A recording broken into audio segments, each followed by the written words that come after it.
There is a silence in the modern world, a missing sound that once echoed across the valleys and oceans of our earth.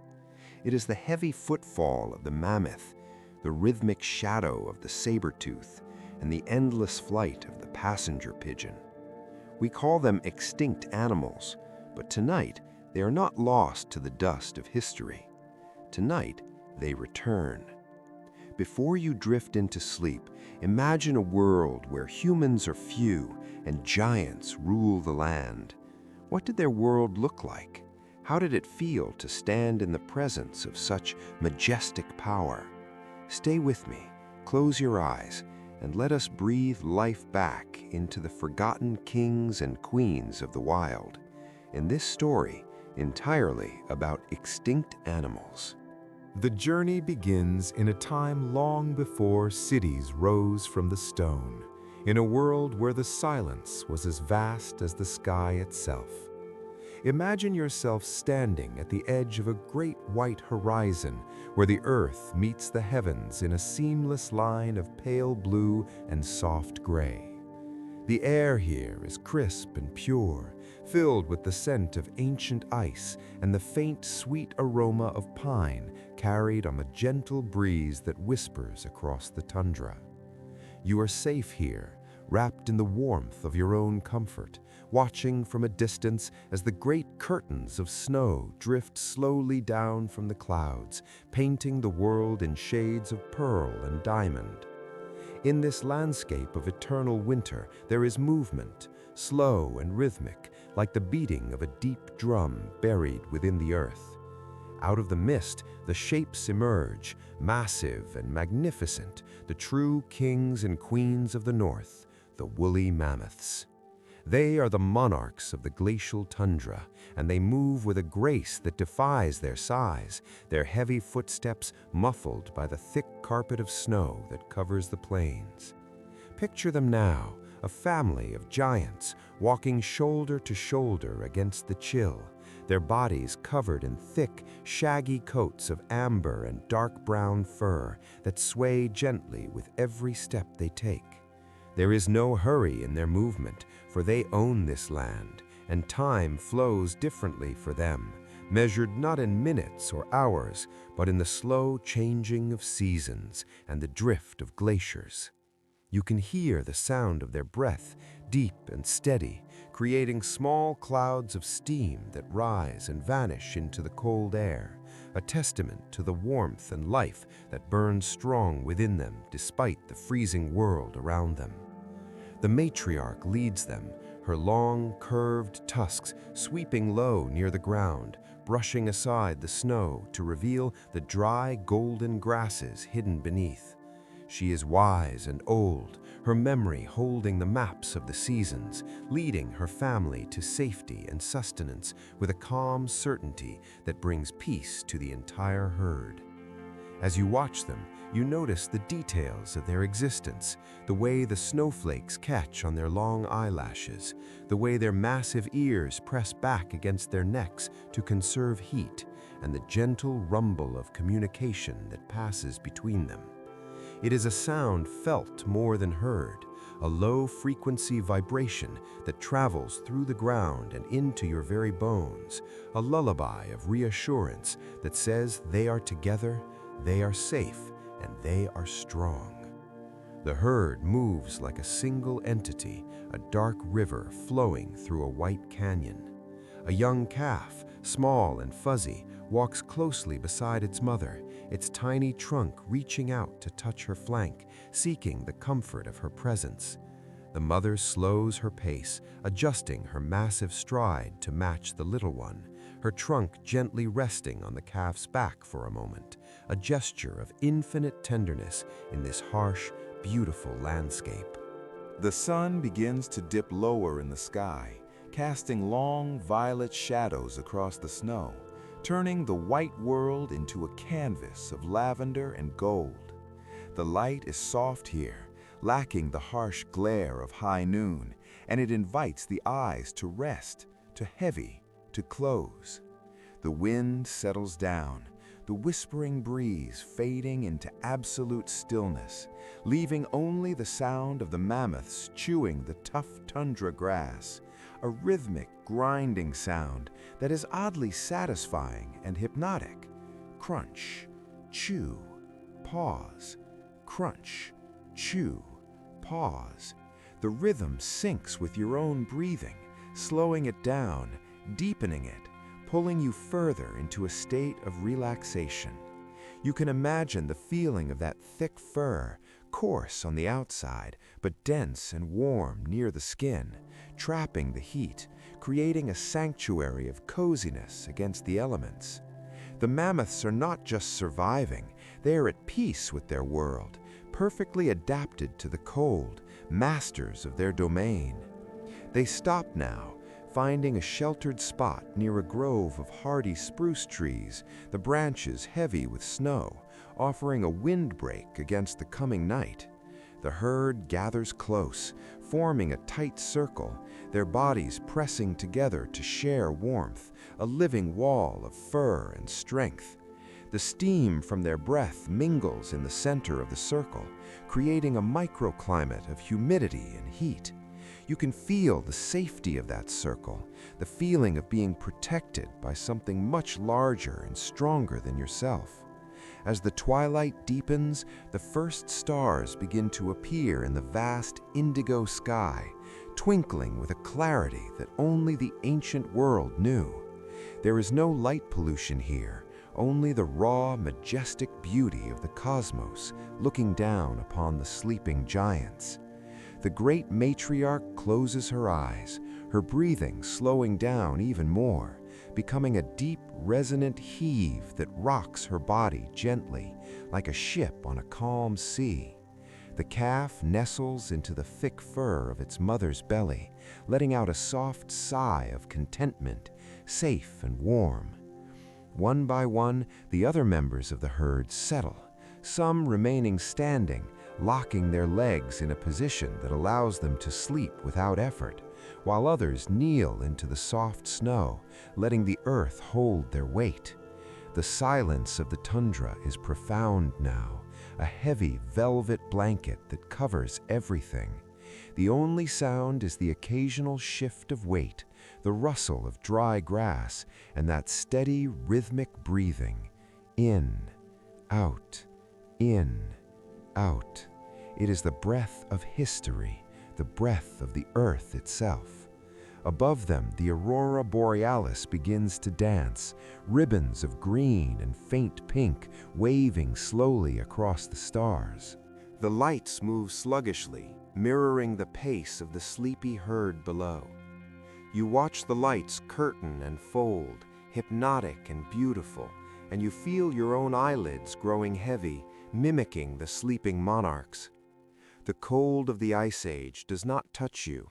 You are only an observer, wrapped in your own blankets, but you can feel the psychological warmth of the herd, the comfort of belonging, the peace of the night. The world of the woolly mammoth is a world of patience. They do not worry about tomorrow. They do not regret yesterday. They exist entirely in this moment of rest, in this quiet valley under the stars. The snow begins to fall again, large, soft flakes that land silently on the sleeping giants, dusting their dark fur with white powder, making them look like hills rising from the plain. The world is fading into a soft white blur. The line between the earth and the sky dissolves. The breathing of the mammoths becomes the sound of the wind, the sound of the ocean, the sound of your own sleep. You are drifting with them, back through the centuries, back to a time when life was simple and sleep was deep. There is no noise here to disturb you. There are no demands on your time. There is only the snow, the stars, and the warm, steady presence of the woolly monarchs. They stand guard over your slumber, their strength protecting you from the dark, their calmness seeping into your mind. As the night stretches on, the ancient world settles into a perfect, frozen stillness. The trees stand motionless, The wind sleeps, the mammoths sleep, and you too are ready to join them in the land of dreams. The heavy footfalls have stopped, the chewing has ceased. There is only the quiet, the deep restorative quiet of the glacial tundra. Let the image of the great amber giants fading into the mist be the last thing you see. Let the warmth of their huddle be the last thing you feel. You are drifting, floating, resting, safe in the shadow of history, asleep. From the freezing winds of the Ice Age, we now drift further back into the depths of time, letting the cold melt away as we descend into a world of lush, vibrant green and comforting warmth. We are entering the Jurassic era, a time when the Earth was rich with life and the air was thick with oxygen and the scent of rain, a tropical paradise that stretches endlessly in every direction. The silence here is different. It is a humid, heavy silence, filled with the hum of ancient insects and the rustle of giant ferns that grow as tall as trees. You are standing on the soft, damp floor of a primordial forest, the ground beneath you spongy with moss and layers of decaying leaves that have fallen over centuries, creating a cushion for the earth itself. Above you, the canopy is so thick that the sunlight filters down in distinct golden beams, illuminating the dust motes dancing in the air like tiny stars suspended in amber. The temperature is perfect, a steady, enveloping warmth that relaxes your muscles and loosens the tension in your shoulders, making you feel heavy and grounded.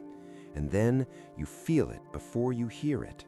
A vibration that travels through the soles of your feet and up into your legs, a rhythmic, low-frequency thrumming that resonates deep within your chest. It is not a frightening sound, but a steady, reassuring pulse, like the heartbeat of the planet itself. Boom, boom, boom. The sound grows slowly louder, not with haste, but with an inevitable majestic pace, signaling the approach of the true masters of this world, the Diplodocus. Through the mist that clings to the forest floor, the shapes begin to materialize, colossal mountains of flesh and bone, moving with a grace that seems impossible for their size. They are the titans of the Jurassic, creatures so large that they seem to be part of the landscape, their legs like the trunks of ancient redwoods, thick and sturdy, rooting them to the earth. Watch as the first of the herd emerges from the shadows, its skin a tapestry of slate gray and earthy green, pebbled and tough, scarred by centuries of living in the wild. The head is small and delicate, perched at the end of a neck that stretches out for what seems like miles, swaying gently side to side as it scans the canopy for the tenderest leaves. This is the thunderous pulse you felt, the sound of their massive feet lifting and placing down, a rhythm that has continued for millions of years, a lullaby of weight and power. As the animal steps closer, you can see the way its muscles shift and roll beneath the thick skin, a display of raw, organic engineering that is beautiful to behold. It stops near a towering conifer tree, its body blocking out the sun, casting a cool, protective shadow over where you stand. Slowly, oh so slowly, the long neck lifts, rising up through the layers of the forest, past the ferns, past the lower branches, reaching for the fresh green needles at the very top. You hear the sound of the foliage being stripped, a crisp, wet tearing sound that echoes in the quiet clearing. Snap, crunch, chew. The jaw moves in a slow, circular motion, grinding the plant matter with a patience that knows no bounds. There is no rush in the Jurassic. There are no clocks, no deadlines, only the rising and setting of the sun and the eternal need to feed. The rest of the herd begins to file into the clearing, joining the leader, their bodies bumping gently against one another with dull, heavy thuds that sound like distant drums. The ground shakes constantly now, a massage for the earth, a soothing vibration that lulls you into a trance. You are safe in the presence of these herbivores, these gentle giants who ask for nothing more than the leaves on the trees and the water in the rivers. They are peaceful souls, living in a world of abundance, and their calmness is contagious. You watch as one of the younger sauropods, still massive by any modern standard, wades into a nearby stream, the water displacement sending ripples across the surface that lap gently against the muddy banks. Splosh, swish. The water cools its heavy legs, and it lets out a low, resonant groan of satisfaction, a sound that vibrates through the air like the lowest note of a cello. The herd is a family, a slow-moving community bound by instinct and the shared rhythm of their lives. The sun is high now, baking the earth with a drowsy heat, and the titans begin to slow down even more, their eyelids growing heavy as the afternoon lull sets in. The feeding slows, the chewing becomes less frequent, and one by one they find their places to rest. The Diplodocus does not lie down easily, for its size is immense, so it leans against the sturdy trunk of a giant sequoia-like tree, using the wood to support its weight. It lowers its long neck, curving it around its body like a protective rail, the head coming to rest near its chest. The breathing of the herd becomes the dominant sound in the forest, a collective inhalation and exhalation that sounds like the wind moving through a canyon. Whoosh, ha, whoosh, ha. It is a deep, sleepy sound, a sound that invites you to breathe with them. To fill your lungs with the ancient, oxygen-rich air and let it out slowly, releasing all the stress of the modern world. You are small here, insignificant in the best possible way, watched over by creatures who have seen the dawn of time. The vibration of the ground settles into a stillness, leaving only the memory of the thunderous pulse in your mind, a grounding sensation that anchors you to your bed. The mist begins to rise again from the damped earth, curling around the massive legs of the sleeping dinosaurs, softening their outlines until they look like gray hills in the fog. A dragonfly, the size of a hawk, buzzes lazily past, its wings shimmering in the fading light, adding a hypnotic hum to the soundscape. The world is green and gray and gold, a palette of relaxation. You can feel the heaviness of the Diplodocus, the sheer weight of its relaxation, and your own body responds, sinking deeper into the mattress, your limbs feeling heavy and warm, your eyelids fluttering closed. The thunder has stopped, replaced by the gentle rhythm of the forest, the dripping of water from the leaves, the distant call of a pterosaur soaring high above the clouds.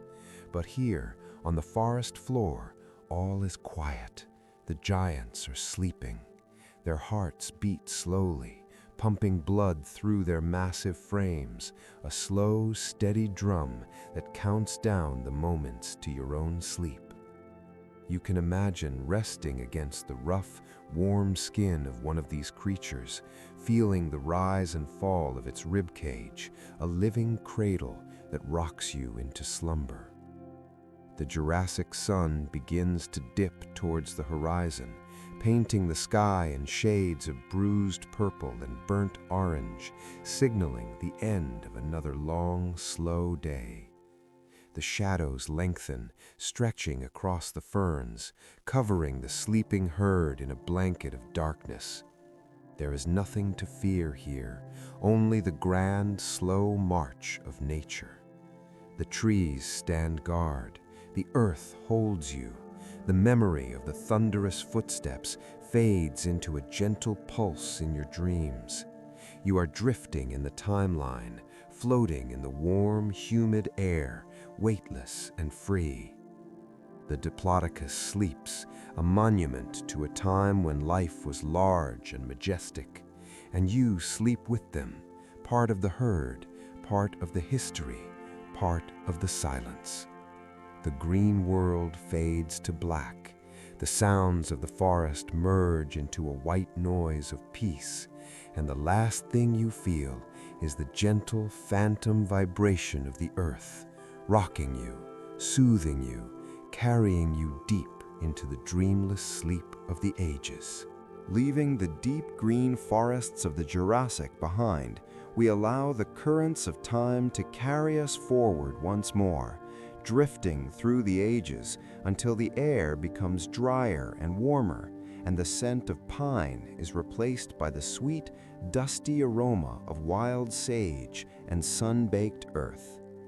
We have arrived in the golden age of the American West, in the ancient canyons of what we now call California, a land of vast rolling hills and deep rocky valleys bathed in the eternal glow of the afternoon sun.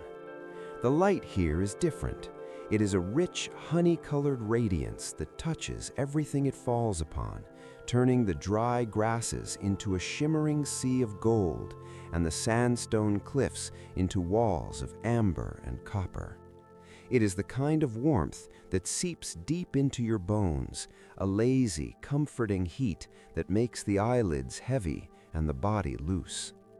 In this landscape of light and shadow, we find a creature of unparalleled majesty, the Smilodon, the legendary saber-toothed cat. But today, he is not a hunter. He is simply a being of pure contentment, a master of the art of rest. Picture him lying atop a large, flat boulder that overlooks the valley, the stone beneath him warmed by hours of sunlight, acting as a natural heated bed that soothes his powerful muscles. He is immense, far heavier and more muscular than any lion or tiger you know, a dense package of power that is currently completely at rest, his body poured over the rock like liquid gold. His coat is a tawny, rich yellow, blending perfectly with the dry grass that surrounds his perch, and as the gentle wind ripples through the canyon, it ruffles his thick fur, creating patterns that look like waves on a golden ocean. He stretches out a massive front paw, the claws sheathed and hidden, the pads soft and worn, flexing his toes in a moment of pure pleasure, before letting the limb fall back against the warm stone with a heavy, satisfying thud. This is the golden slumber of the Canyon King, a sleep born of safety and abundance. He has fed well, he has no enemies here on his high perch, and so he allows himself to drift into the deepest levels of relaxation. His head, heavy and broad, rests upon his front paws, and those famous teeth, the long, curved sabers of ivory, hang just over the edge of his lower jaw, glistening slightly in the sunlight, not as weapons now, but simply as a part of his beautiful, ancient face. His eyes are closed, but not tightly, just soft slits that occasionally open to reveal a glimpse of amber iris as he lazily scans the horizon before letting them slide shut again, the effort of staying awake simply too much in this perfect, drowsy heat. You can hear his breathing. It is different from the mammoth or the dinosaur. It is a sound closer to home, a deep, raspy inhale, followed by a long, whistling exhale that vibrates in his throat. And then, as he settles deeper into his dreams, the sound changes, shifting into a low, rhythmic rumble that you feel in your own chest. He is purring.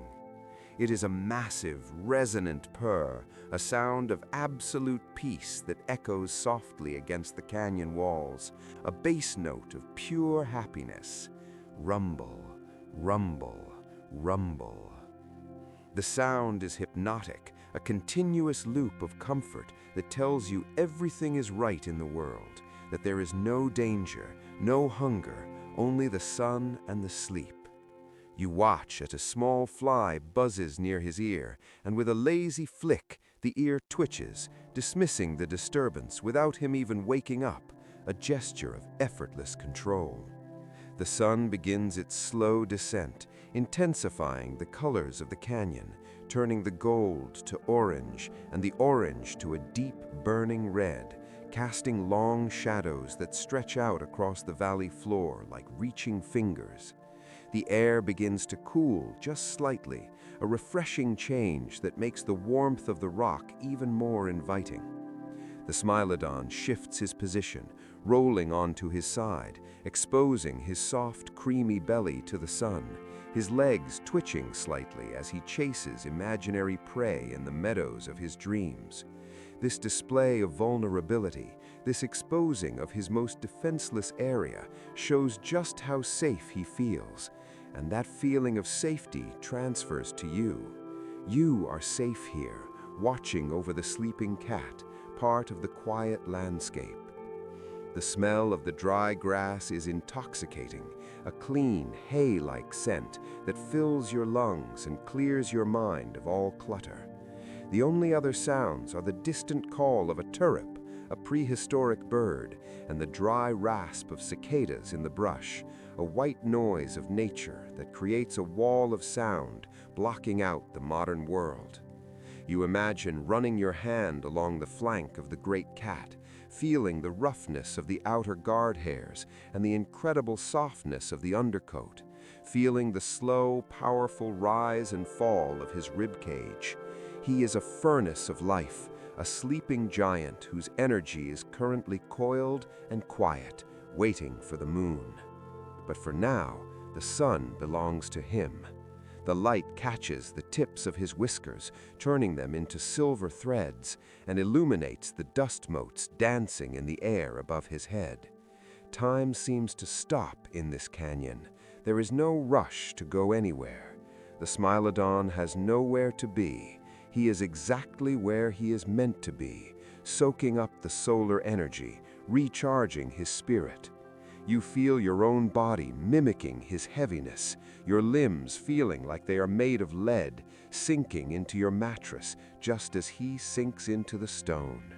The tension in your jaw releases, your shoulders drop, and your breathing aligns with the slow, deep purr of the cat. In and out, rumble and silence. The golden light seems to permeate your eyelids, creating a warm orange glow in your mind's eye, a color of healing and rest. As the afternoon wears on, the canyon falls into a deeper hush, the wind dying down completely, leaving the air still and heavy. The cat lets out a long, expansive yawn, his pink tongue curling, his jaws opening wide to show the formidable architecture of his mouth before snapping it shut and letting out a soft grunt of satisfaction, burying his nose back into his paws.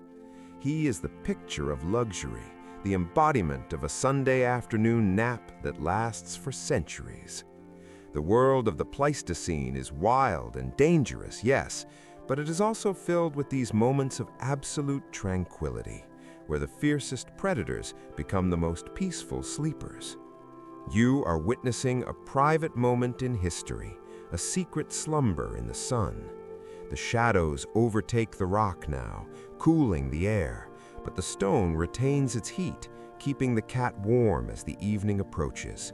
He does not move. He has found the perfect spot, the perfect position, and he will not break this spell of sleep until the first stars appear. You too are caught in this spell, the golden slumber of the Saber-Tooth. It is a heavy, blanketed feeling, a sense of being grounded to the earth, connected to the ancient rhythms of the wild. The purring begins to fade into a softer rhythm, a steady vibration that merges with the beating of your own heart. The golden cat, the golden grass, the golden sun, everything is soft, everything is warm, everything is quiet. We leave him there, the the king of the canyons, drifting in the endless river of dreams, his saber teeth resting on his paws, his golden coat glowing in the twilight, a beautiful, sleeping statue of a time gone by. You are drifting with him, closing your eyes, feeling the warmth, hearing the purr, letting go of the day, sinking into the golden, dreamless dark. We leave the sun-drenched canyons behind us now and travel further inland, crossing the threshold into a world of deep emerald shadows and towering ancient trees, where the air is thick with the scent of damp earth and sweet decaying wood. We are entering the great woodlands of the ancient Americas, a vast cathedral of nature where the canopy is so high and so dense that it filters the sunlight into soft, shifting patterns of green and gold upon the forest floor. It is a place of profound stillness, a silence that is not empty but full of presence, where the passage of time seems to slow down until it almost stops completely, mirroring the pace of the magnificent creature we have come here to find. Emerging from the ferns like a moving hill is the giant ground sloth, the megatherium, a being of such immense size and gentle nature that it defies the imagination of the modern world. Picture this colossal giant standing as tall as an elephant but covered in thick, shaggy fur that ranges in color from deep brown to a mossy gray, blending perfectly with the bark of the ancient oaks and maples that surround him. He moves with a slowness that is hypnotic to watch, a deliberate, lethargic pace that refuses to be rushed by anything, teaching us the art of patience simply by existing. Watch as he lifts one massive clawed foot, the heavy limb rising slowly through the air, hovering for a moment as if he is considering the placement, before lowering it gently onto the soft bed of leaves with a muffled, rhythmic thud. Step, pause, breathe. Step, pause, breathe. There is no hurry in his world. There is no destination that cannot wait. There is only the immediate comfort of the forest and the promise of the next meal. You can hear the sound of his passage, the soft rustle of the undergrowth parting around his massive legs, the creaking of twigs beneath his weight, and the deep, slow sound of his breathing, which sounds like the wind moving through a cave. He pauses now, his small eyes scanning the trees above, looking for the freshest, greenest leaves that grow high out of reach for any other creature, but for him, the forest is a banquet table set at perfect height. Now comes a moment of true majesty, a display of power and balance that is breathtaking in its slow execution as the giant prepares to rise. He shifts his weight backward, planting his massive, thick tail firmly against the ground to form a sturdy tripod, a base of living stone that will support his bulk. Slowly, with the hydraulic grace of a mountain rising from the sea, he lifts his front body off the ground, rising up, up, and up until he stands nearly 20 feet tall, a tower of fur and muscle reaching towards the sunlight. He is a statue come to life, a pillar of the forest, casting a long, cool shadow that stretches across the clearing. With a languid motion, he extends a long, powerful arm, his curved claws, which look fearsome but are used only for gentle grasping, hooking around a thick branch of a high oak tree. He draws the branch down towards his face, the wood groaning slightly under the pressure, leaves trembling as they are brought within reach. Then the feeding begins, a slow, methodical process that is deeply relaxing to hear. Snap, crunch, chew. Snap, crunch, chew. He strips the leaves with his long, flexible tongue, savoring the taste, chewing with a rhythmic side-to-side motion of his jaw that seems to go on forever.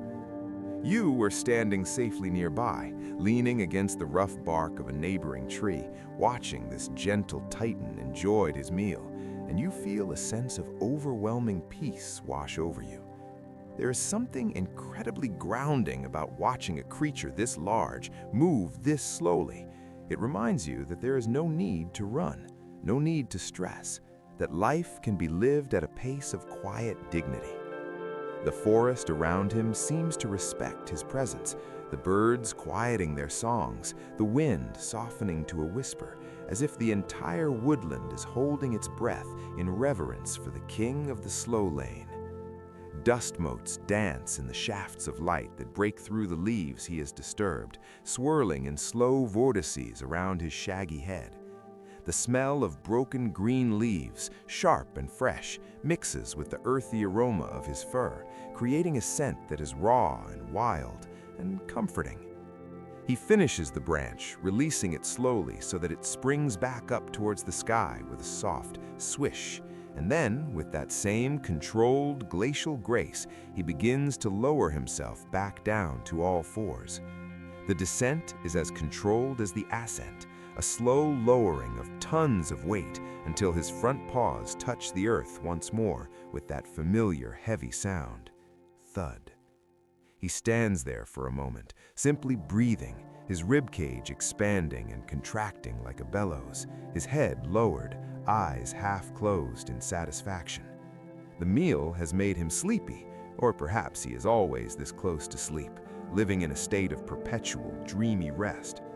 He takes a few more slow steps, moving towards a patch of soft, sun-dappled moss near the roots of a giant sequoia, a perfect bed for a giant.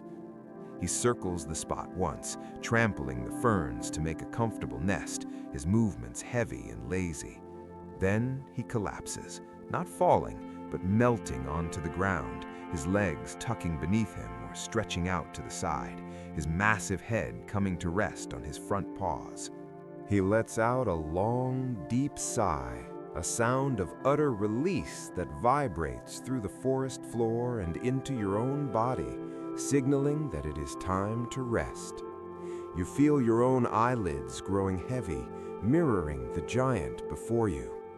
The forest of the ancient Americas is a safe haven, a place where giants sleep in the shade and the world is green and quiet.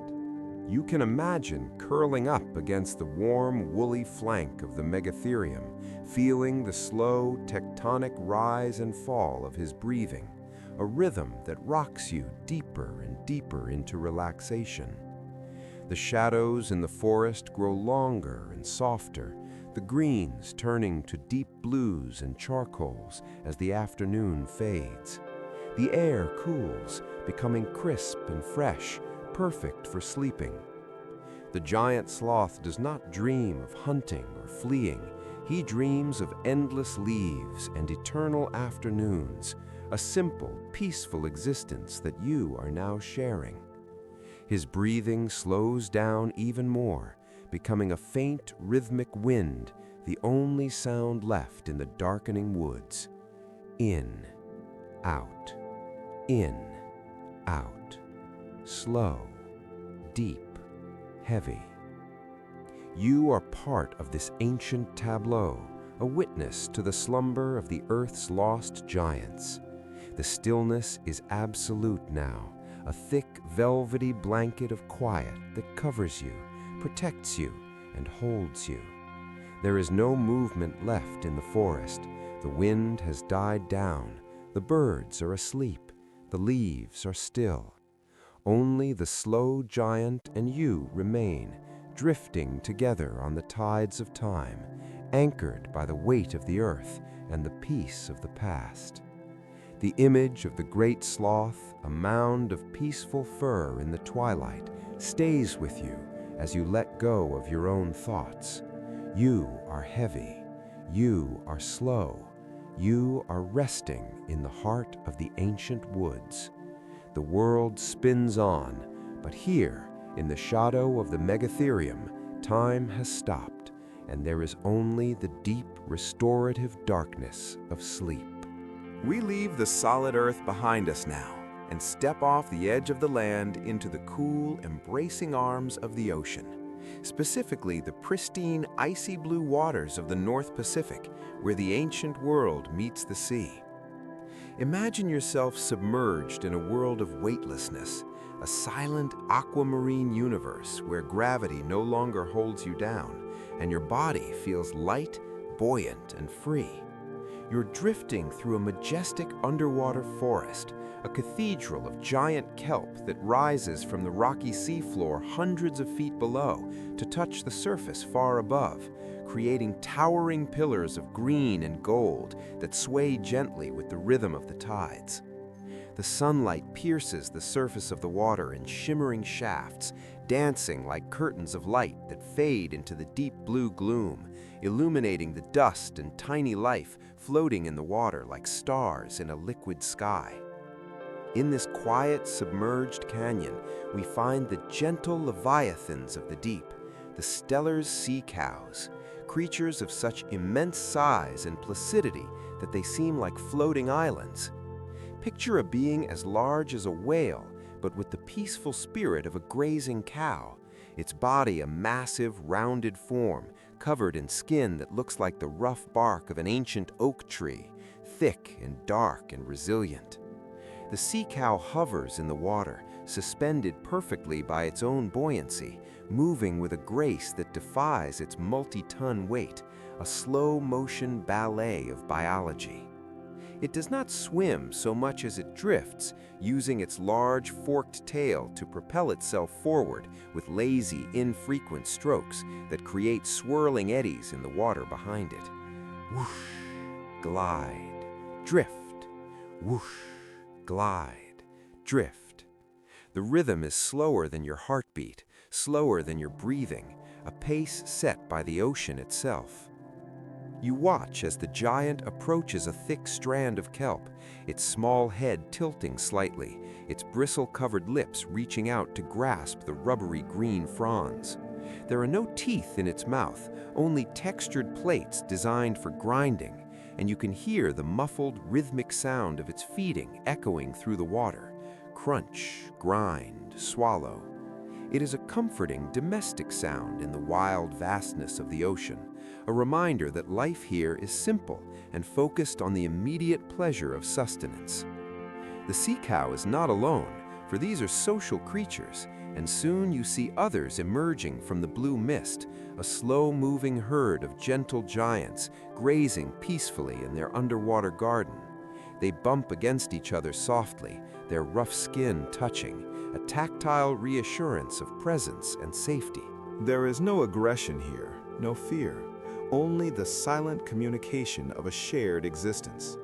You feel the water around you, cool but not cold, a refreshing embrace that soothes your skin and quiets your nerves. The water supports you completely, taking the weight off your tired legs, your back, your shoulders, allowing your muscles to unlock and float freely. You are drifting alongside the sea cows, a silent observer in their liquid world. Occasionally, one of the giants decides to surface for air, angling its body upward with a slow tilt. You watch it rise, breaking the surface tension with a soft splash that sounds distant and muffled from below. It exhales, a great plume of mist spraying into the salty air, takes a deep, restorative breath, and then slowly sinks back down, a trail of silver bubbles following it like pearls rising to the sky. Blub, blub, blub. The bubbles wobble and ascend, catching the light, mesmerizing you with their ascent. The sea cow returns to its hovering state, eyes small and dark, blinking slowly against the salt water, looking at you with a gaze that is ancient and unbothered. It is a gaze that says, slow down, there is nowhere to go, just be here, just float. The kelp forest around you is alive with motion, the long fronds waving back and forth in the current like the hair of the ocean, a hypnotic dance that pulls your vision into a blur of green and blue. The silence of the underwater world is profound. It is a heavy, insulated silence that blocks out the noise of the surface, a womb-like quiet that wraps around your mind and shuts out the chaos of the day. You can feel the deep, resonant vibrations of the ocean, the distant songs of whales, the shifting of the tides, all blending into a white noise of pure relaxation. The stellar's sea cow shifts its weight, rolling slightly to the side, allowing the current to carry it effortlessly. It is the ultimate surrender to the environment, a total trust in the water to hold it up. You too surrender to this feeling, letting the bed beneath you become the water, letting your blankets become the kelp, wrapping you in security and warmth. The giant's skin is textured and mapped with the history of the sea, covered in small crustaceans and patches of algae, making it a living ecosystem, a moving planet.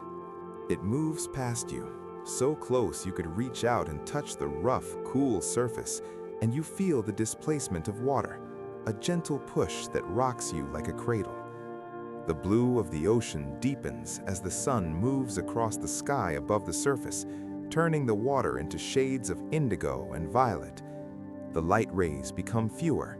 The shadows in the kelp forest grow longer, creating pockets of darkness where the sea cows drift into sleep. Yes, even giants must sleep. They stop their grazing, their bodies settling into a state of neutral buoyancy, neither rising nor sinking, just hanging in the void.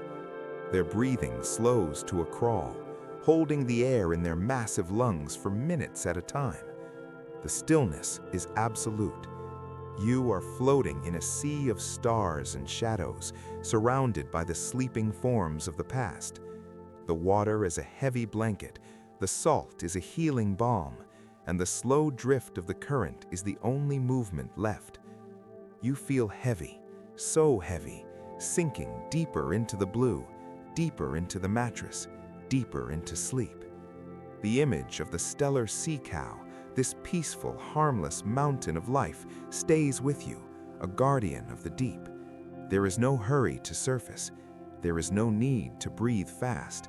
There is only the slow, rhythmic pulse of the ocean. In and out. Drift and float. Rise and sink. The kelp sways, the bubbles rise, and the Leviathans sleep. You are one with the tide, one with the silence, one with the peace of the Pacific. Drifting, floating, sleeping. We rise now from the cool depths of the ocean, breaking the surface to ascend into the open arms of the air, drifting upwards until we are floating above the vast virgin forests of the early American landscape. We find ourselves in a time when the continent was a sea of green, an unbroken canopy of oak and beech and chestnut trees stretching from the Atlantic coast to the Mississippi River, a kingdom of wood and leaf that breathes in the warm sunlight of a spring afternoon. You are resting in a small meadow, a patch of tall, waving grass surrounded by these ancient giants, the air around you sweet with the scent of wildflowers and damp earth, the atmosphere heavy with the lazy buzz of bees and the soft whisper of the wind in the leaves. But then, the wind changes, the breeze picks up, and a sound begins to grow in the distance, a low, rolling rumble that you feel in your chest before you hear it with your ears. It sounds like a storm approaching, or perhaps a distant waterfall cascading over rocks, but the sky is clear and blue, devoid of rain clouds. The sound grows louder, steady and rhythmic, a deep thrumming vibration that fills the entire horizon, and you look up to see the source of this wonder, the arrival of the passenger pigeon. They do not come in flocks, they come as a single living entity, a river of life that flows across the sky, so vast and so dense that they blot out the sun, turning the bright afternoon into a sudden cool twilight. Imagine the sheer scale of it. Billions of birds, wingtip to wingtip, a tapestry of slate blue and wine red woven across the heavens, moving with a singular purpose, a singular mind.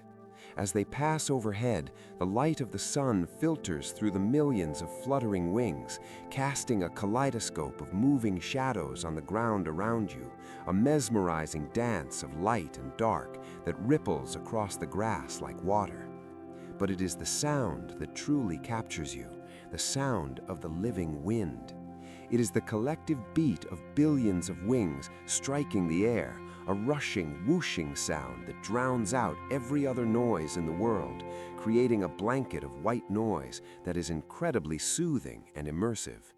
Swish, beat, glide. Swish, beat, glide.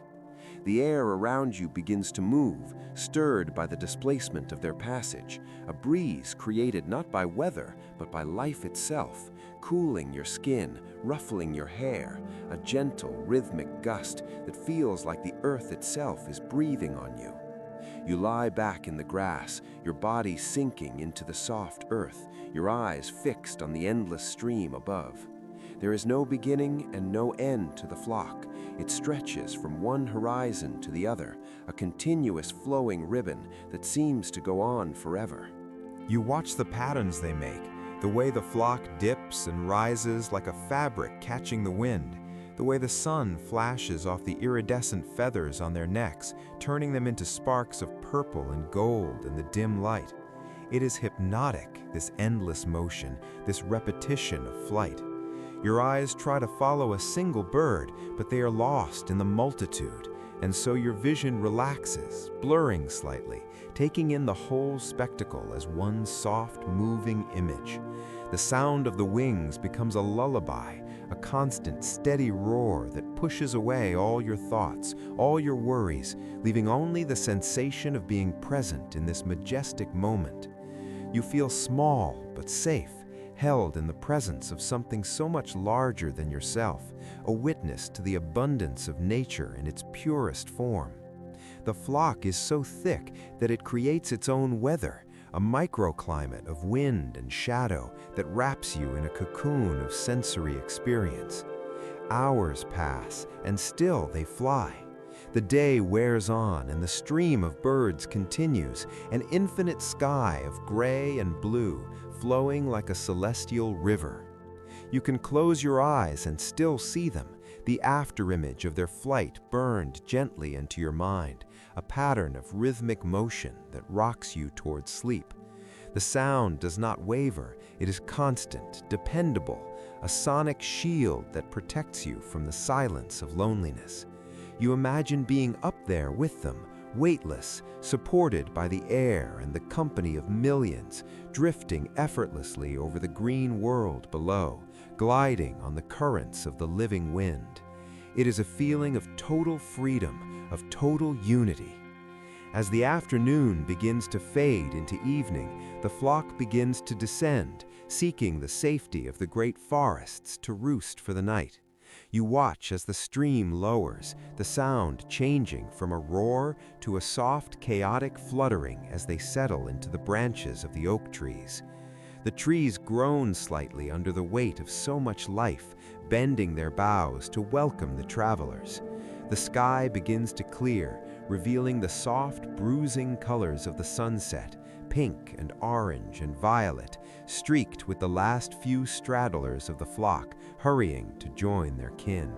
The rushing wind dies down, replaced by a gentle, murmuring coo, a soft vocalization that ripples through the forest like a wave. Coo, coo, coo. It is a soft, mournful, yet peaceful sound, the sound of a family settling down for the night. The air is still again, but it feels different now, charged with the memory of the wind, the memory of the flight. You feel a deep, heavy exhaustion settling into your bones, a sympathetic tiredness from witnessing such a journey. The cooling air of the evening presses against your skin. The smell of the roosting birds and the crushed leaves fills the night. The forest is dark now, the trees standing as silent guardians, holding the sleeping millions in their arms. You too are ready to rest. The image of the infinite sky, of the river of wings plays on a loop in your mind, a soothing, repetitive visualization that slows your heart rate and deepens your breathing. You are no longer in the modern world. You are in the deep, wild past, under a sky that was once full, listening to the echoes of a wind that no longer blows. But tonight, it blows for you. Tonight, the passenger pigeons fly again in your dreams, carrying you with them on their endless migration into the land of sleep. The darkness is total, the silence is returning, wrapping around the cooing of the birds, softening the edges of the world. You are safe. You are at peace. You are drifting on the wings of history. The sky is empty of light, but full of stars, and the memory of the living wind fans you gently, rocking you, soothing you, pushing you deeper and deeper into the warm, soft, heavy embrace of slumber. We leave the roaring winds of the open sky and the vast flocks behind us now, descending gently, slowly, down through the clouds until we touch the soft, yielding earth of a new world. We have arrived in the cool green heart of the ancient north, in the lush lowlands of what would one day become Ireland and northern Europe, a place of eternal spring and profound, misty silence. The air here is different. It is heavy with moisture and the scent of wet stone, deep peat, and vibrant growing moss, a fragrance that fills your lungs with the clean, sharp essence of the earth itself. It is early morning. The sun has not yet fully risen, and the world is wrapped in a thick, comforting blanket of emerald mist that clings to the ground and weaves through the trees like a slow-moving river of white and pale green.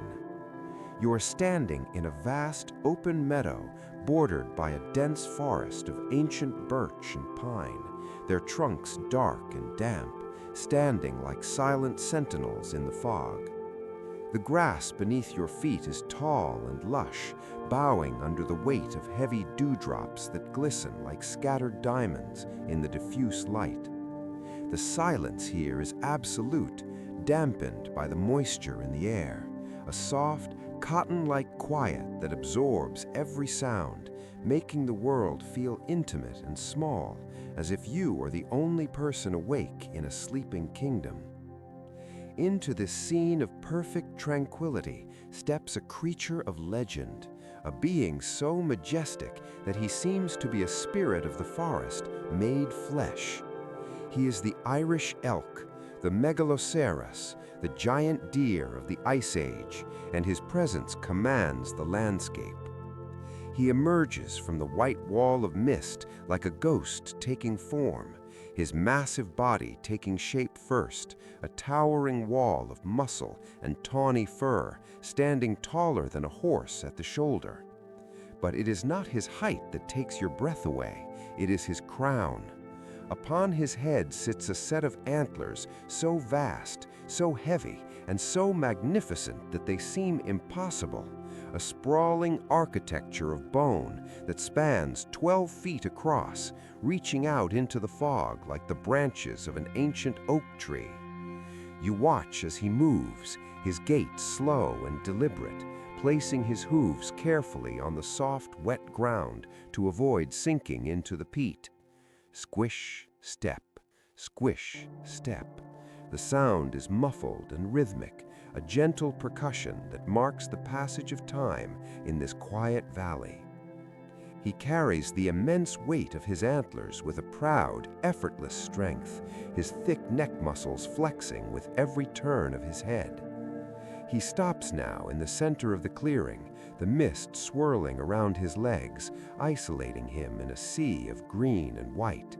You can see the steam rising from his coat, the warmth of his body reacting with the cool morning air, creating a halo of faint vapor around him. He lowers his magnificent head, the tips of his great antlers nearly brushing the ground, his velvet lips searching for the sweetest, most tender shoots of clover and sedge hidden beneath the dew. You hear the sound of his grazing, a crisp, wet tearing sound. It is a sound of peace, a sound that tells you that the world is safe, that there is food, that there is no need to run. The mist dampens the sound, softening the edges, making it feel close and comforting, like a whisper in your ear. As he eats, he occasionally lifts his head to scan the horizon, his large, dark eyes blinking slowly against the moisture in the air. He looks towards you, but there is no fear in his gaze, only a calm, bovine curiosity. He sees you as part of the mist, part of the quiet morning. You feel a sense of deep reverence watching him, this king of the deer, this noble giant who walks alone in the dawn. The green of the meadow is vibrant and soothing, a color that rests the eyes and calms the mind, washing away the strain of the day. The dew on the grass soaks into the earth, just as the relaxation soaks into your muscles. You can imagine the feeling of the cool mist on your face, refreshing and clean, washing away your worries, leaving your skin feeling cool and your mind feeling clear. The Irish elk takes a step forward, his hoof splashing gently into a small puddle, sending ripples through the dark water. He is in no hurry. The day is long, the grass is plentiful, and he is the master of this domain. A gentle breeze stirs the fog, causing the white curtains to shift and dance, revealing fleeting glimpses of the dark forest beyond, before closing in again, wrapping you and the elk in a private cocoon of solitude. The weight of his antlers, hundreds of pounds of bone, seems to ground him to the earth, and you feel that grounding too, a heaviness in your own limbs that pulls you down into the comfort of your bed. You are heavy like the elk. You are strong like the elk.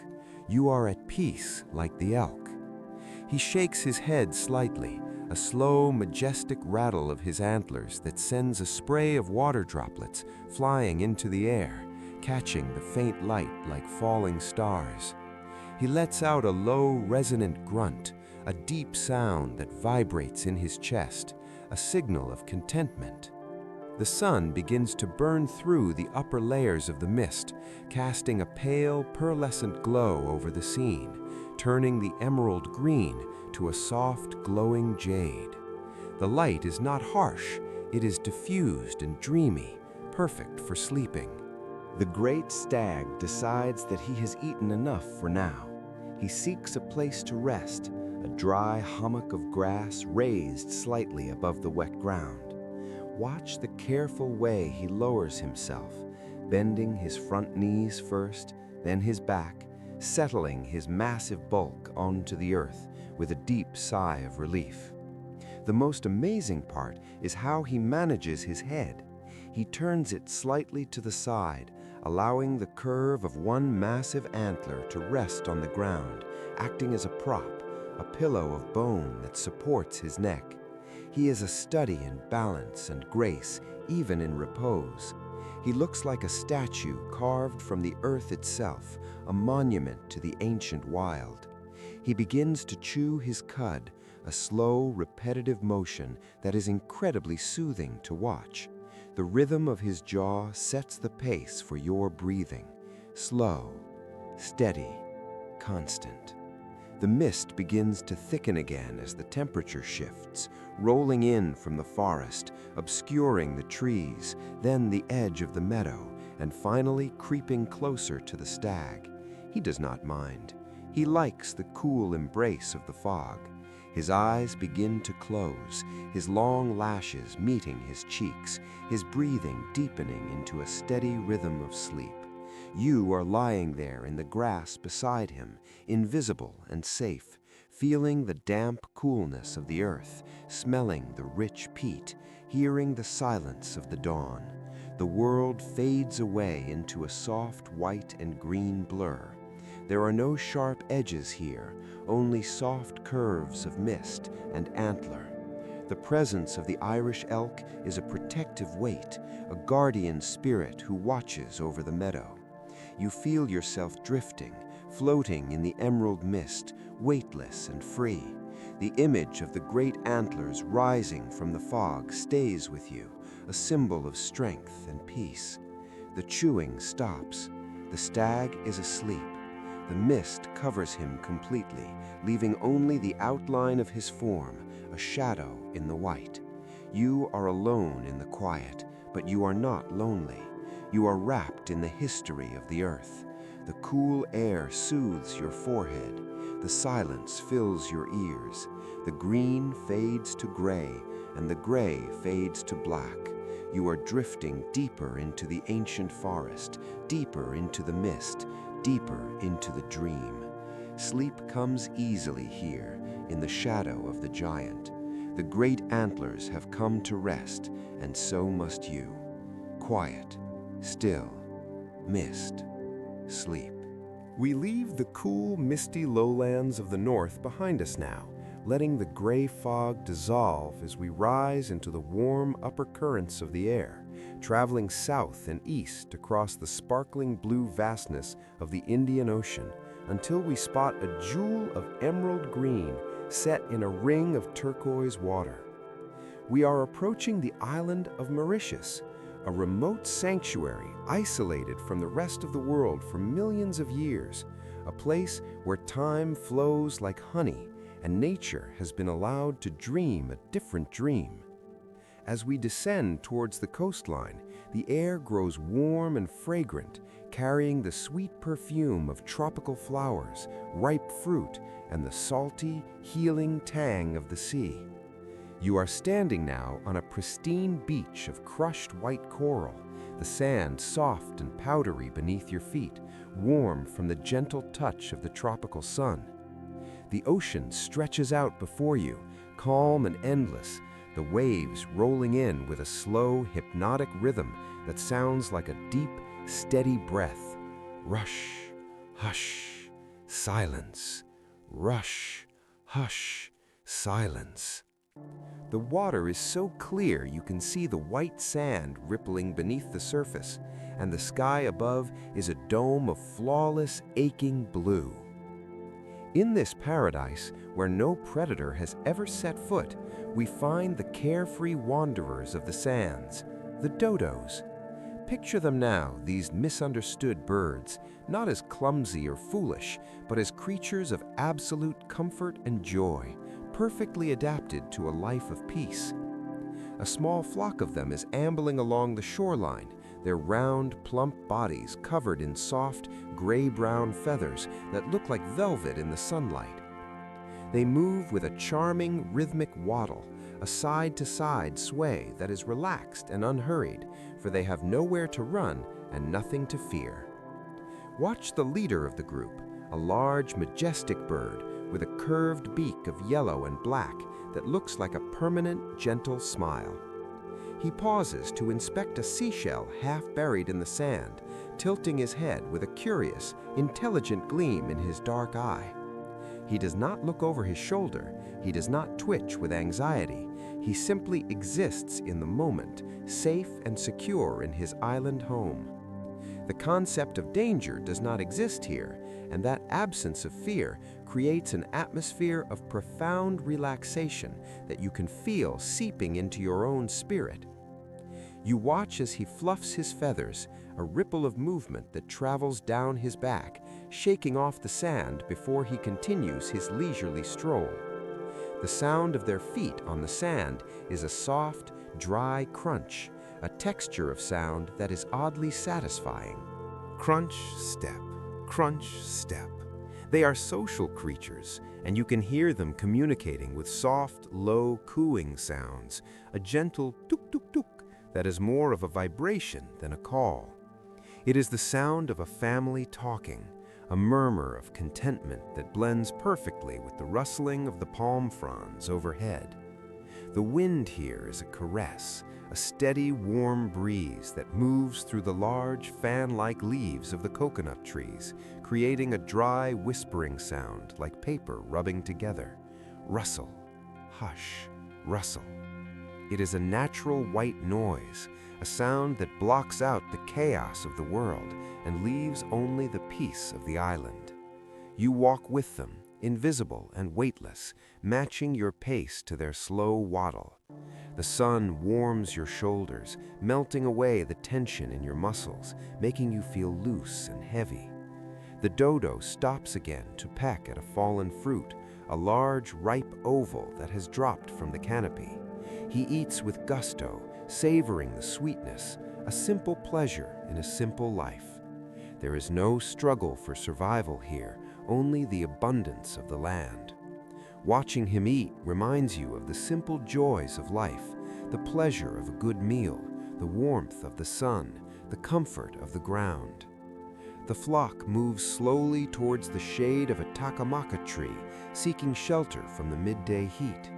The shadows here are cool and inviting, dappled with spots of sunlight that filter through the leaves. The birds settle down in the sand, scratching out shallow hollows with their strong yellow feet to make comfortable nests for their naps. One by one, they lower their heavy bodies onto the ground, tucking their legs beneath them, their feathers puffing out to cover their feet. They look like soft gray clouds resting on the beach. The leader tucks his beak into the feathers of his breast, closing his eyes, surrendering instantly to sleep. There is no need for a lookout, no need for a guard. The island watches over them. The ocean sings to them. You sit down in the sand beside them, feeling the warmth of the earth radiating up into your body. The sound of the waves seems to get louder as the birds fall silent, a rhythmic crashing that washes over your mind, cleansing it of thoughts. Whoosh, crash, recede. Whoosh, crash, recede. It is the heartbeat of the world. The turquoise water glitters in the distance, diamonds of light dancing on the swells. A light breeze brushes your cheek, bringing the scent of the ocean, salt and clean air. You feel safe here, just as the dodos feel safe. You are a part of their flock, a carefree wanderer who has found a place to rest. The afternoon stretches on, timeless and golden. There are no clocks on Mauritius, only the position of the sun and the length of the shadows. You watch the chest of the nearest dodo rise and fall, a slow, steady balloon inflating and deflating. In, out, in, out. It is a contagious rhythm. Your own breathing slows to match it, becoming deep and abdominal, filling your body with oxygen and peace. The world narrows down to this strip of sand, this blue water, this sleeping bird. The problems of the modern world feel millions of miles away, across the vast ocean, unable to reach you here. You are protected by the isolation, guarded by the sea. As the sun begins to lower, casting a golden pink light over the water, the sand turns a soft shade of apricot. The dodos remain asleep, masters of the power nap, undisturbed by the changing light. They are the embodiment of a life without worry. Imagine what it feels like to have zero worry, to trust the world completely. That is the gift of the dodo. The shadows lengthen, stretching out across the beach towards the water, cooling the air. The tropical evening is approaching, bringing with it a deeper silence, a heavier calm. The palm trees stand silhouetted against the darkening sky, their fronds still whispering the secrets of the wind. You feel heavy, so heavy, sinking into the sand, sinking into the story. The sound of the ocean is a lullaby it never ends, a loop of comfort that rocks you. You are drifting, you are floating, you are safe on the island of dreams. The carefree wanderers are sleeping, and now so are you. The image of the plump, happy bird fading into the twilight stays with you, a symbol of peace. The wind softens, the waves slow down, the sand is warm, the dark is kind. Sleep, rest, drift. We leave the sandy shores of the isolated island behind us now and let the warm trade winds carry us westward across the vast expanse of the Indian Ocean until the deep blue gives way to the golden coastline of the great African continent. We are traveling inland, flying over mountains and valleys until the world opens up beneath us into a sea of grass that stretches endlessly towards the horizon, a landscape of raw beauty and infinite space known as the Great Karoo. You are standing now in the heart of these endless plains, surrounded by a silence that is as wide as the sky, a silence broken only by the whisper of the dry wind moving through the tall golden grasses, which sway and bow like waves on a dry ocean. The sun here is a heavy, warm presence, a golden orb that bakes the earth and releases the scent of wild sage, dry dust, and sun-warmed stone, a fragrance that smells like time itself. In this vast theater of the open wild, we find the quagga, a creature of singular beauty that looks like a painting left unfinished by nature, a bridge between the wild zebra and the gentle horse. Picture a herd of them moving slowly through the shimmering heat haze, their heads lowered as they graze on the tough, dry stalks of the savanna. Look closely at the leader, a magnificent stallion whose coat tells the story of his kind. His head and neck are painted with the bold, dark stripes of a zebra, sharp and clear against a creamy white background. But as your eye travels down his body, the stripes begin to fade, dissolving softly into a rich reddish-brown color that covers his back and hindquarters, leaving his legs pure white. It is a mesmerizing pattern, a visual rhythm that fades and softens just as your thoughts are fading and softening now. The herd is restless, not with fear, but with the ancient instinct to move, to follow the rains, to find the sweet water hidden in the dry riverbeds. Suddenly, as if sharing a single mind, the herd begins to run, but it is not a frantic sprint. It is a steady, rhythmic lope that eats up the miles with effortless grace. Watch them go, a flowing river of brown and white moving across the gold, their manes standing upright and stiff, catching the wind as they run. The sound of their passage is the true song of the plains, a deep, resonant drumming that vibrates through the soles of your feet and into your heart. Thrum, thrum, thrum, thrum. It is the sound of hundreds of hooves striking the hard, packed red earth in unison, a hypnotic beat that mimics the pounding of a giant heart. Dust rises from their hooves, swirling up into the air to create a soft golden mist that trails behind the herd like a veil, softening their outlines until they look like spirits running through a dream.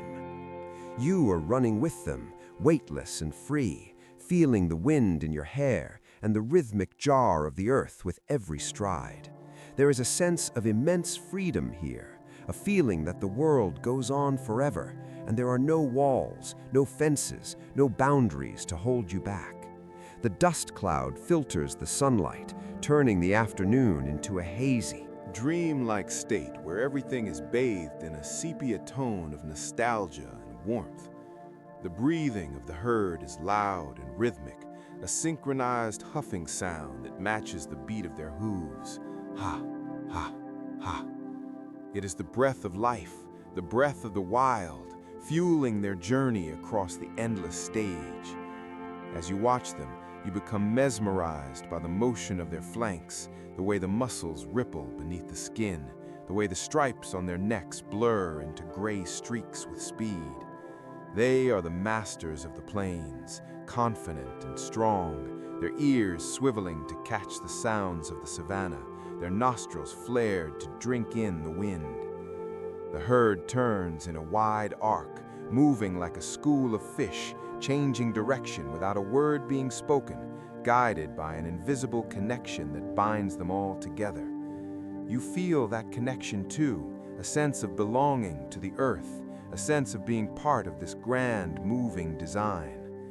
The sun begins to dip lower towards the flat horizon, turning the blue sky into a canvas of bruised purple, fiery orange, and deep, velvety indigo. The heat of the day begins to lift, replaced by a cool, refreshing breeze that signifies the coming of the night. The herd slows down, dropping from a gallop to a trot, and then to a walk, their energy spent, their destination reached. They have found a watering hole, a small oasis reflecting the colors of the sunset like a mirror on the ground. You watch as they crowd around the water, dipping their striped heads to drink, the ripples distorting their reflections. Slurp, splash, silence. The water cools them, and the peace of the evening settles over the group. The dust they raised begins to settle, coating the grass in a fine layer of gold, reclaiming the silence of the plains. The quagga is a creature of the open spaces, and as night falls, they do not hide, they simply stand together in the vastness, trusting in the darkness to cover them. You are standing with them, feeling the cooling earth beneath your feet, watching the first stars prick the darkness above. The rhythmic thrumming of the run is gone, replaced by the stillness of the African night, a silence so deep it feels like a heavy blanket being pulled up to your chin. The leader of the herd stands watch for a moment, his silhouette cut against the fading light, before he too relaxes, lowering his head, one hind leg resting, his eyes closing. The fading stripes on his body seem to disappear entirely into the shadows, leaving only the warmth of his presence. You feel a heavy drowsiness washing over you, a reaction to the end of the journey, the end of the run. Your legs feel heavy, your body feels relaxed. Your mind is empty of all thoughts except the image of the golden dust and the endless horizon. The savanna is a cradle of life, and tonight it is your cradle. The grass whispers a lullaby. The crickets begin their nightly chorus, a steady, rhythmic chirping that sounds like the pulse of the night. Chirp, chirp, chirp. It is a steady, boring, wonderful sound that pushes you deeper into sleep. The quaggas are sleeping now, standing like statues in the dark, their breathing slow and shallow. They are the ghosts of the plains, beautiful and lost, but in your dreams they are found, they are alive, they are running forever. You drift amongst them, safe in the center of the herd, protected by their numbers, warmed by their bodies. The horizon has disappeared, the earth and sky are one, and you are floating in the space between.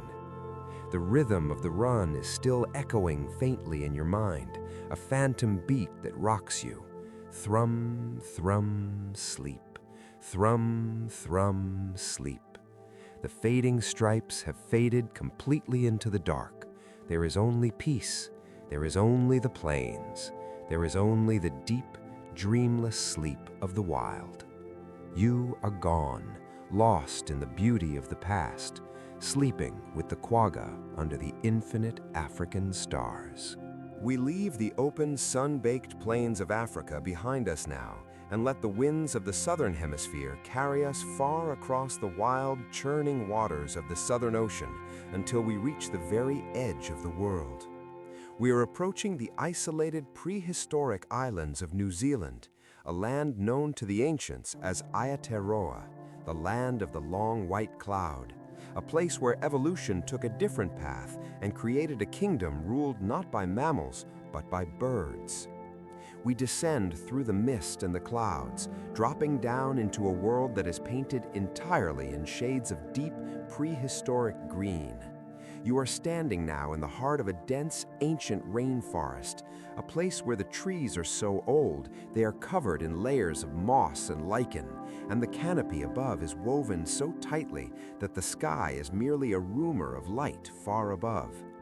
The air here is cool and rich with oxygen, heavy with the scent of damp earth, rotting wood, and the sharp, clean fragrance of crushed fern leaves.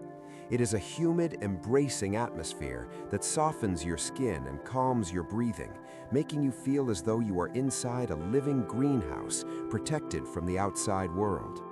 The ground beneath your feet is a soft, spongy carpet of moss and leaf litter that absorbs every sound, creating a silence that is profound and deep, a silence that has existed here for millions of years. In this cathedral of green, we find the towering guardians of the fern forests, the moa. Picture a creature that defies all logic, a bird that has forgotten how to fly because it never needed to, a bird so massive that it stands 12 feet tall, looking down upon the world with a calm, regal gaze.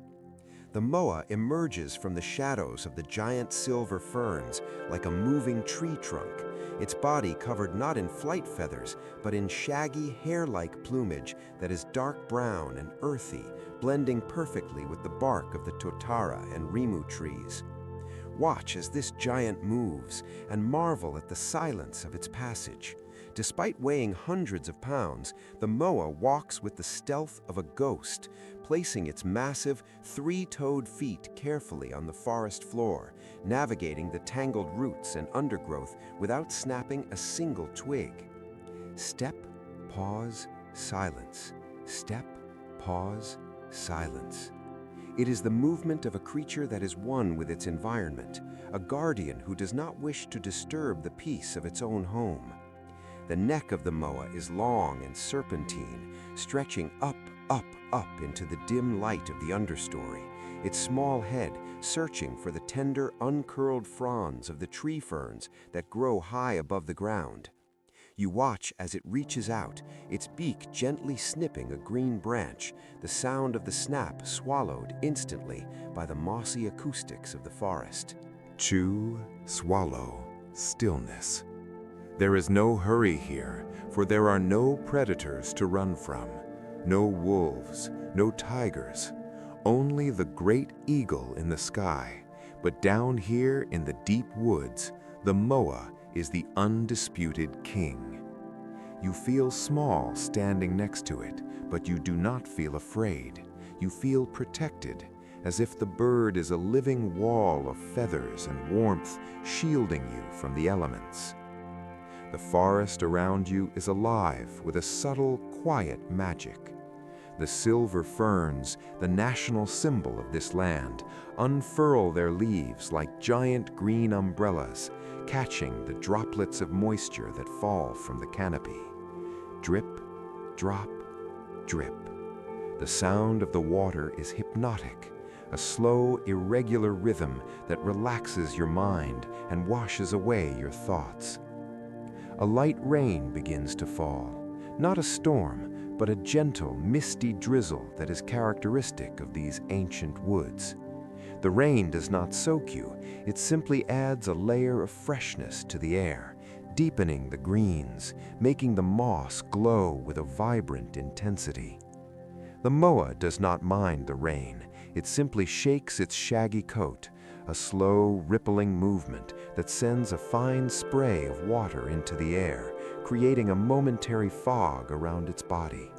It lowers its head to inspect a patch of fungi growing on a fallen log, its movements slow and deliberate, filled with a prehistoric grace. You can hear the deep, resonant thrumming sound it makes deep in its throat, a low-frequency rumble that serves as a communication to others of its kind, hidden in the dense bush. Thrum, thrum, silence. It is a sound that vibrates in your chest, a grounding sound that connects you to the earth. The light in the forest begins to fade as the afternoon wears on, the green gloom deepening into a soft, charcoal twilight. The shadows of the ferns stretch out, creating patterns on the forest floor that look like lace. The moa decides it is time to rest. It finds a dry, sheltered spot beneath the spreading roots of a massive kauri tree, a natural alcove protected from the rain. Watch the incredible mechanics of the giant bird as it prepares to sleep. It bends its long legs, lowering its massive body down towards the earth with a controlled, slow descent until its chest touches the soft moss. It tucks its long legs beneath it, folding itself into a compact mound of feathers that looks like a hillock on the forest floor. Its long neck curves back, resting its head along its flank, its eyes closing slowly, shutting out the green world. The guardian is off duty. The forest stands watch now. You find a place nearby, a bed of soft ferns that invites you to lie down. The smell of the forest is stronger now, the earthy, sweet scent of sleep. You feel the heaviness of the humid air pressing gently on your limbs, relaxing your muscles, pulling you down into the moss. The sound of the rain on the leaves above becomes a steady white noise, a shh sound that quiets the mind. Shh, sleep. Shh, sleep. The moa is just a dark shape in the shadows now, a sleeping giant in a land before time. You are safe here in the deep woods, hidden away from the world, wrapped in the cool green embrace of New Zealand. There is no time here, only the cycle of the rain and the growth of the ferns. You are drifting, sinking into the forest floor, becoming one with the roots and the earth. The stillness is absolute. The only movement is the slow rise and fall of the moa's breathing, and the slow rise and fall of your own. The green fades to black, the rain becomes a whisper, and the towering guardians watch over your dreams. You are asleep in the fern forest, quiet, deep, ancient, peace. We leave the deep, mossy fern forests of New Zealand behind us now, and let the winds of the Southern Ocean carry us westward across the dark, rolling waves of the Tasman Sea, until we see the rugged, wild silhouette of an island at the edge of the world. We are approaching Tasmania, a land of ancient wilderness and cool, crisp air, a place where the forests are dominated not by oaks or maples, but by the towering, spectral forms of the eucalyptus trees. We descend gently into the heart of this island sanctuary as the sun begins to set, casting the world in a wash of deep indigo and violet light known as the gloaming. You are standing now on the floor of a blue gum forest, the ground beneath your feet dry and covered in a carpet of long, leathery leaves and strips of peeling bark that have fallen from the trees above like discarded ribbons. The scent here is distinct and powerful, the sharp, clean aroma of eucalyptus oil rising from the forest floor, a medicinal fragrance that clears your mind and opens your lungs, making every breath feel cool and restorative. The air is cooling rapidly as the twilight deepens, a refreshing chill that invites you to pull your blankets closer, to seek warmth and comfort. The trees here are tall and straight, their pale, smooth trunks glowing softly in the fading light, looking like pillars of bone or marble holding up the darkening sky. In this landscape of vertical lines and deepening shadows, we find the ghost of the gum trees, the thylacine, also known as the Tasmanian tiger. Picture this elusive, mysterious creature emerging from the undergrowth, a being that is neither wolf nor cat, but something entirely unique, a marsupial carrying the ancient history of the continent in its pouch. It moves with a silence that is absolute, a shadow slipping through the trees without breaking a twig or rustling a leaf. Watch as it steps into a small clearing, its body long and lean, covered in short, coarse fur the color of dry sand and soft earth. On its lower back and tail, the distinctive dark stripes stand out, bold bands of chocolate brown that mimic the shadows of the thin eucalyptus branches, making the animal invisible when it stands still. It stops now, lifting one front paw, its large rounded ears swiveling to catch the sounds of the evening. It is a shy, solitary creature, a lover of the quiet and the dark, and its presence here is a secret shared only with you. You can see its amber eyes catching the last glimmers of daylight, glowing with a soft, intelligent light that holds no aggression, only a calm, watchful awareness. The thylacine opens its jaws in a wide, sleepy yawn, a slow stretching of muscles that reveals the pink interior of its mouth before snapping shut with a soft click, a gesture of weariness as it prepares for the night. It begins to walk again, a unique, stiff-legged gait that is rhythmic and hypnotic to watch. Step, step, glide. Step, step, glide. It moves like a phantom, blending in and out of the gray mist that is beginning to rise from the damp gullies. The mist curls around the trunks of the trees, softening the world, blurring the lines between what is real and what is a dream. You follow the thylacine at a distance, feeling the crunch of the dry leaves under your own feet, a sound that is muffled by the fog. The forest is settling down for the night. The birds have gone quiet, replaced by the gentle rustling sounds of the nocturnal world waking up. A possum scuttles high in the branches, shaking a shower of dew down to the forest floor. Pat, pat, pat. The sound is gentle, like soft rain.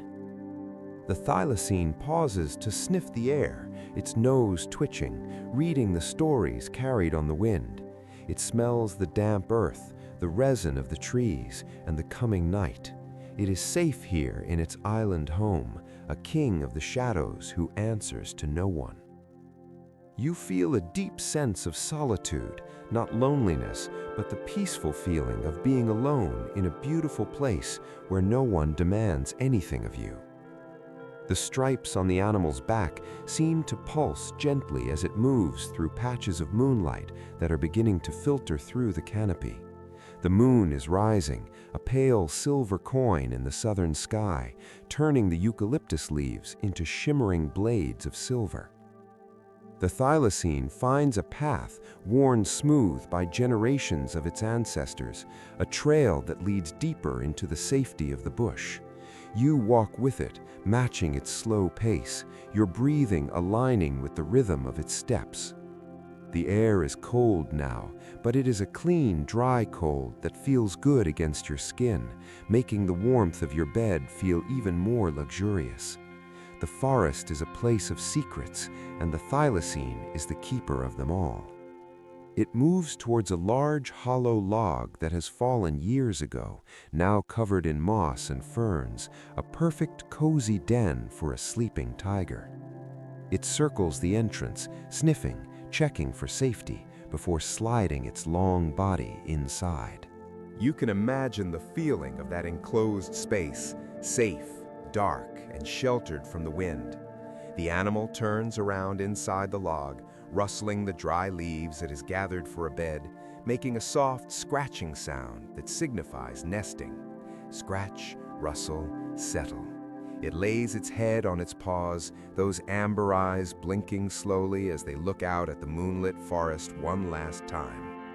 The stripes blend perfectly with the darkness of the den, the animal becoming one with the wood, one with the earth. You are standing outside, watching the entrance, feeling the peace radiating from the sleeping creature. The Tasmanian twilight has fully given way to the night. The sky is a vast black canvas studded with the bright jewels of the Southern Cross, stars that have guided travelers for millennia. The wind sighs through the gum trees, a long, mournful yet soothing sound that rocks the branches back and forth. Whoosh, hush, whoosh, hush. It is the lullaby of the bush. The silence returns, heavier now, deeper. The ghost of the forest is asleep. The shadows are still. You feel a heavy weight pressing down on your eyelids, a desire to join the thylacine in the land of dreams. The scent of eucalyptus lingers, calming your senses, clearing your thoughts.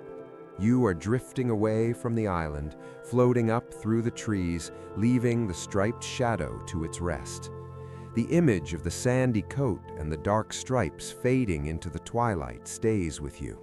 You are safe. You are hidden. You are at peace. The world turns slowly in the dark. The thylacine sleeps in the hollow log. You sleep in your bed. The connection is broken gently, leaving only the quiet.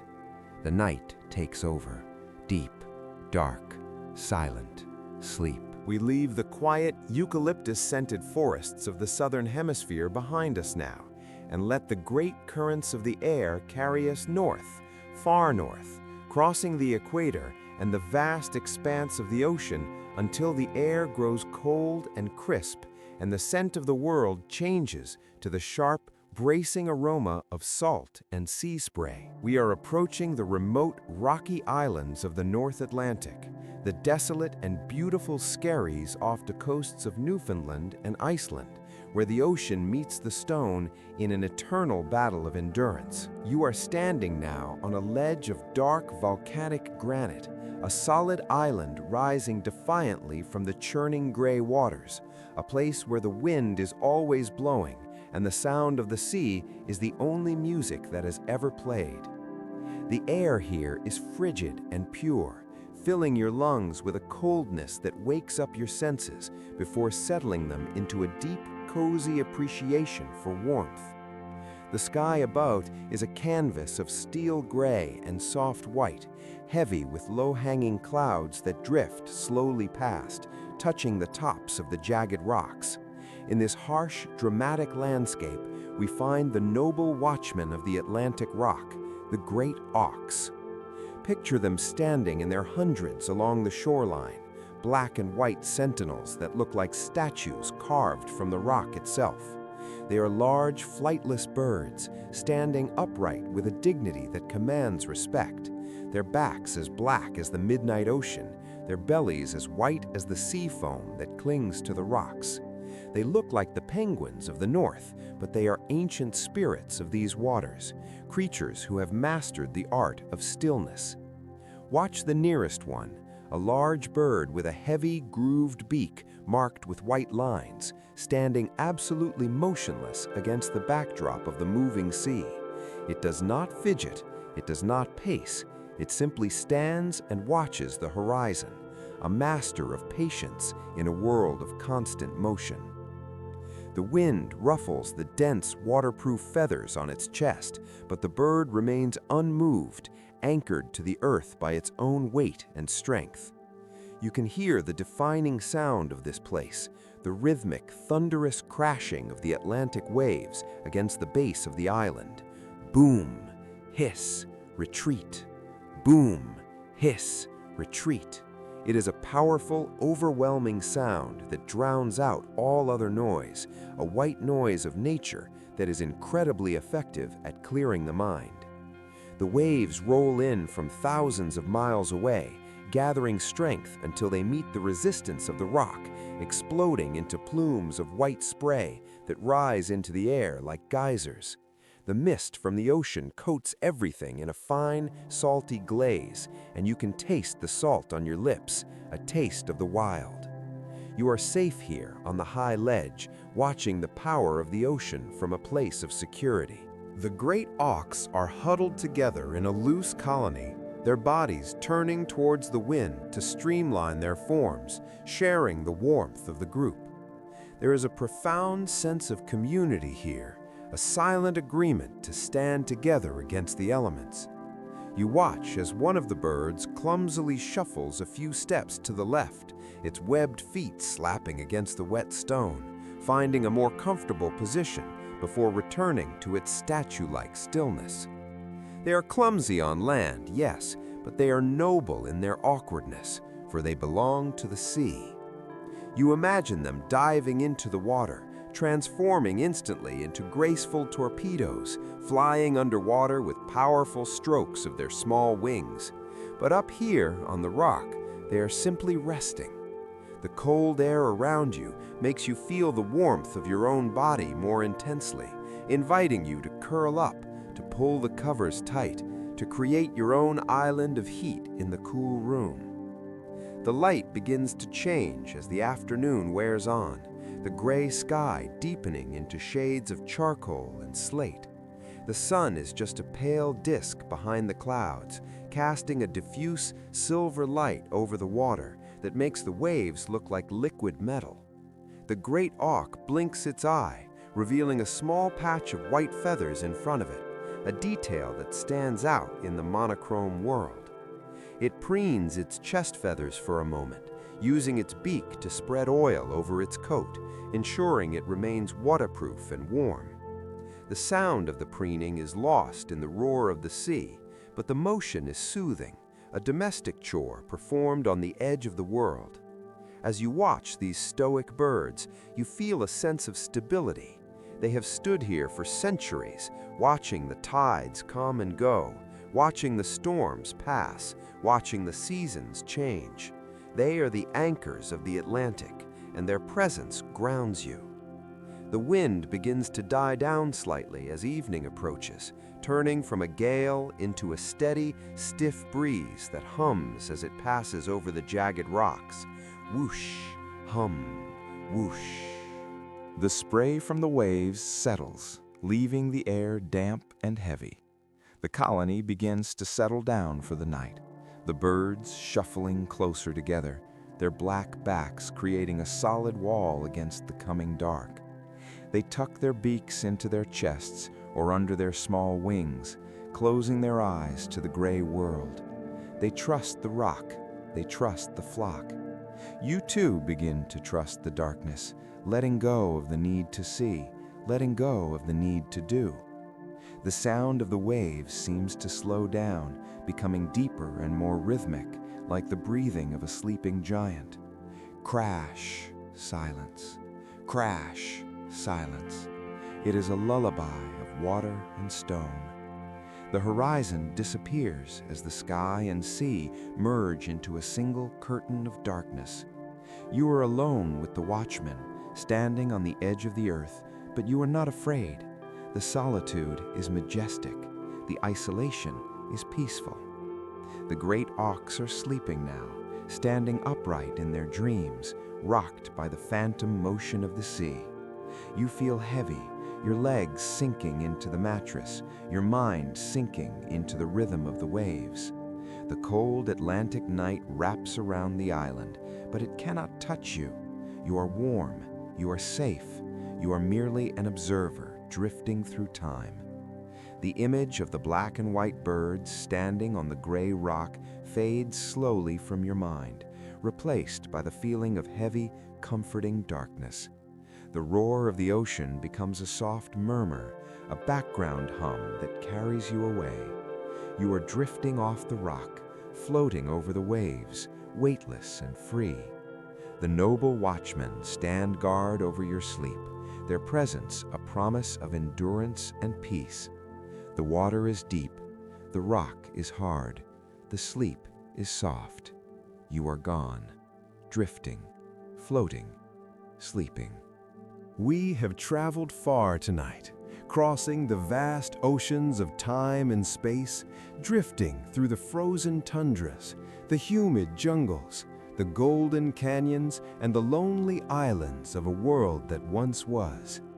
We leave the rocky outpost of the Atlantic behind us now, rising higher and higher, leaving the sound of the crashing waves far below until they become nothing more than a gentle whisper in the void.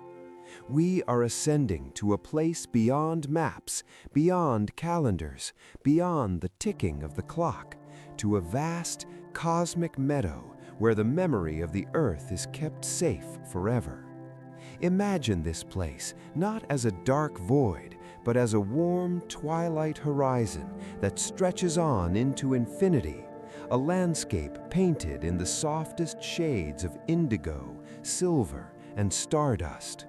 Here, in this eternal sanctuary, the boundaries of time dissolve completely, and all the magnificent creatures we have visited tonight are gathered together in a peaceful, slumbering harmony. Look across this field of stars and see the shapes returning, no longer lost to history, but present in the quiet echo of the wild. There, standing tall and majestic against the backdrop of the Milky Way, are the woolly monarchs, the mammoths, their shaggy coats dusted with the silver light of the stars instead of snow, their breathing deep and slow as they stand in a protective circle, warm and eternal. Beside them, resting their long necks on the clouds of the nebula, are the Jurassic titans, the Diplodocus herd, their massive bodies relaxed, their thunderous footsteps silenced into a gentle pulse that beats in time with the universe. You can see the golden glimmer of the Smilodon, the saber-toothed cat, curled up on a floating island of moonbeams, his fearsome teeth resting on his paws, his purr resonating through the ether like a low, comforting vibration of pure peace. The giant ground sloth is there too, moving in slow motion through a forest of constellations, reaching for stars like leaves, his movements as unhurried as the turning of the galaxy. Float further into this dreamscape and see the gentle Leviathans, the stellar sea cows, drifting not in water but in the rivers of the night sky, their heavy bodies weightless and free, swimming through the aurora borealis with a grace that heals the soul. The air around you is filled with a soft, rushing sound, the ghost of the living wind, as the infinite flocks of the passenger pigeon weave through the stars, no longer blocking the sun, but reflecting the light of 1,000 moons, a river of wings that flows forever without tiring. In the quiet corners of this cosmic field, the great antlers of the Irish elk rise like monuments of bone, the mist swirling around them, not from the bog, but from the dust of creation, the stag standing proud and calm, watching over the sleeping world. On the shores of a celestial sea, the carefree wanderers, the dodos, waddle happily along the sands of time, safe and loved, their lack of fear now their greatest strength, sleeping soundly with their heads tucked under their wings. The fading stripes of the quagga are vibrant again here, the herd running in slow motion across the plains of heaven, their hooves kicking up trails of comet dust, their silence a beautiful song of freedom. Deep in the shadows of the galactic forest, the towering guardians, the moas, stand watch, their long necks stretching up to brush the planets, their presence a grounding force that anchors the spirit. The striped shadows, the thylacines, slip quietly between the stars, no longer hiding from the light, but embracing it, their amber eyes closing in the safety of the eternal twilight. And there, standing on the edge of the universe, are the noble Watchmen, the great auks, looking out not at a gray ocean, but at the deep, peaceful blue of eternity, their vigil finished, their rest begun. All of them are here, all of them are safe, all of them are sleeping, and you are here with them. You are part of this great, timeless herd, a traveler who has found a place to rest among the giants. The sound of the universe is a low, steady hum, a white noise of peace that wraps around you like a warm blanket. You feel the collective warmth of their bodies, the millions of heartbeats slowing down to a single, universal rhythm.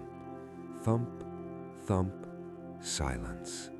Thump, thump, silence. The echo of the wild is not a sound of chaos, but a sound of belonging.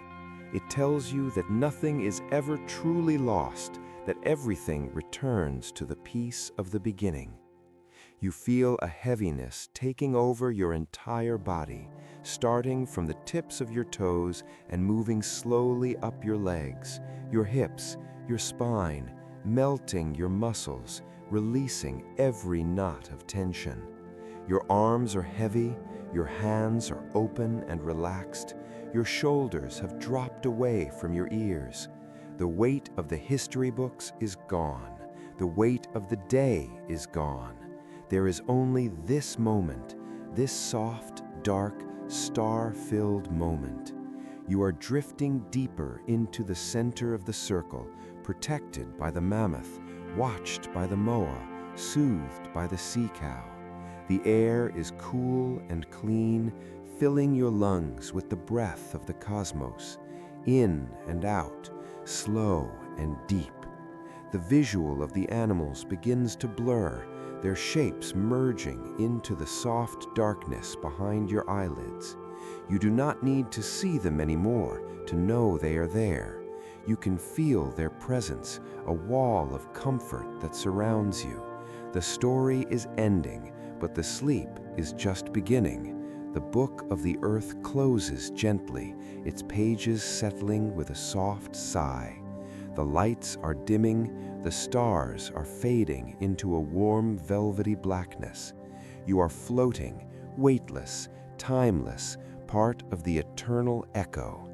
Let go of the last thread of consciousness. Let go of the need to understand. Just be, just sleep.